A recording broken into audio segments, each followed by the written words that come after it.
The original Times article, the online, not the online version, but the print version, of course, they can't change that, right? That was particularly ridiculous because it had, the heading of it was academics back bizarre claim that jabs may kill, right? I mean, that in itself, with hindsight, is quite an amusing statement. But do you want to know something even funnier? It's a double-page spread that this article was in, massive spread on it came out on I'm looking at Tuesday, March the 23rd, and the top headline right across the top. You know what it says? It says Oxford vaccine, that's the AstraZeneca, 100% effective against severe COVID in US trial, right? That's the headline, right? Which we now, how wrong could that be? But here's an interesting thing. Your American viewers might not be aware about this whole thing about it. I mean, how much do you know about the history of what happened to the AstraZeneca vaccine in throughout the world? What do you know about it? I look forward to hearing.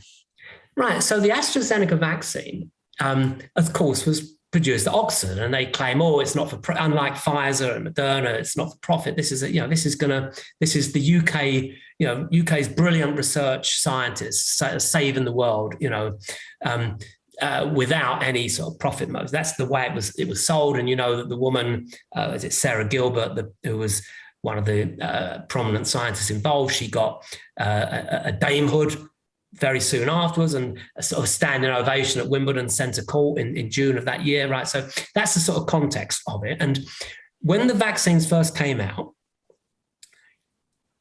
almost everybody in the UK was getting AstraZeneca, right? A, because it was British. B, because it was actually, even I'd heard, the stuff I'd heard about the sort of because of the slightly different style of vaccine it was, even I thought, well, maybe it's not potentially as dangerous as the Pfizer technology, right? So there was that aspect of it, and so that's what everyone was getting that, okay, so this was going on until June, until about July of that year. Then suddenly, of course, there'd been stories.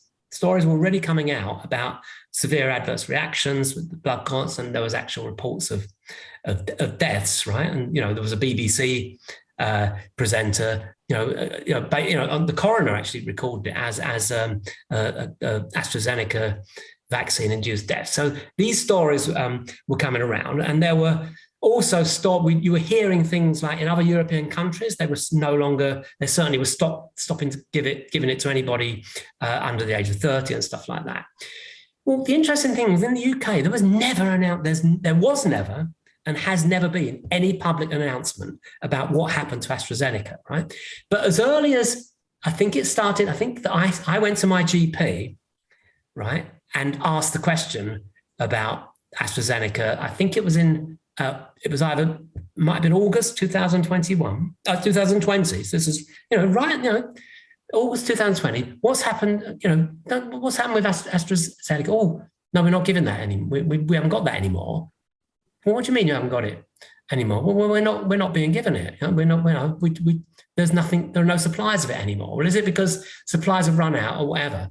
To cut a long story short, the reason why they've not made any formal announcement is because, to all intents and purposes, it has been completely withdrawn. But they won't. They don't want to. The reason they won't say it because the way around it is that they claim that you can still ask for it. You can go to your GP surgery, or you can go to one of the clinics and say that you want to have the AstraZeneca vaccine, and it will be supplied to you. But the fact that most GP surgeries don't have it anymore, and very few doses are being given, gets them out of the fact that they don't have to admit that this has been a catastrophic disaster. It was a catastrophic disaster, and that whole fanfare about this was Britain saving the world.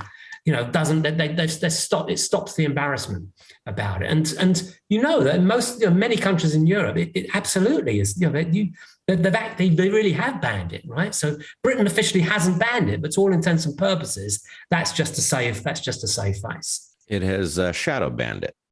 Yeah, exactly. Effectively, yeah. Yeah, which is fascinating. I mean, and the number of games that are obviously being played, I don't know what to make, frankly, of the AstraZeneca fiasco. I don't know what to make of the interaction between the mRNA vaccines here in the US and the adenovector DNA-based vaccines.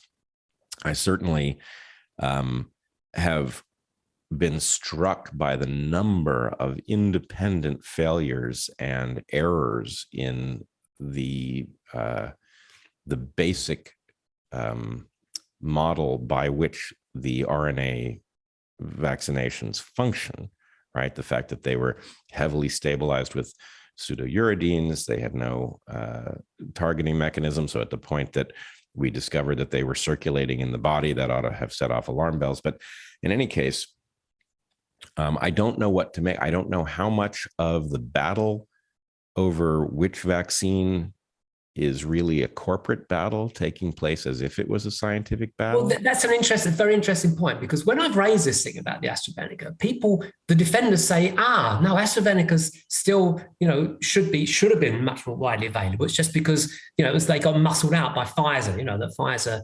Pfizer and Moderna muscled them out. So that's the other argument to sort of, that's a saving grace argument, which no doubt government ministers will probably, if you actually got them to speak about it, and never do, but if you did, they would probably give you some messaging like that. But can I ask you a question here? Sure. It's quite interesting.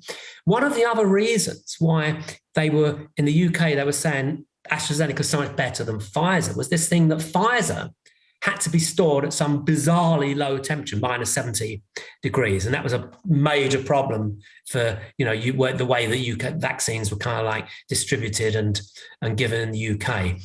Well, apparently, whatever happened to that requirement? Because as far as I know, that's suddenly no longer, yeah, they no longer have that requirement at all. It's just stored anywhere. I remember, but only vaguely, some sort of revision in that claim very early in the distribution of these things. Again, I don't know what to make of any of this. What I know is that Pfizer seems to have won out. And that's the exact inverse of what should have happened when the competitor was Johnson & Johnson, a vaccine that I still have concerns about, but on multiple different levels, from the fact that it's one shot rather than two, that because it's DNA and not RNA, the pseudouridine fiasco has not affected it. And this one's hard to explain, but the problem with the mRNA vaccines, one of them, is that the lipid nanoparticles that are used to get this into cells this is effectively a pseudovirus, right? The lipid nanoparticles are taking the place of the nucleocapsid, but because they are not the product of evolution, they are completely haphazard with respect to what cells they enter. That's not true for a virus like an adenovirus. Yeah. An adenovirus has an ecology of its own. It has a logic. And so it doesn't really have any reason, as far as I know, to invade your heart cells because it can't spread from there.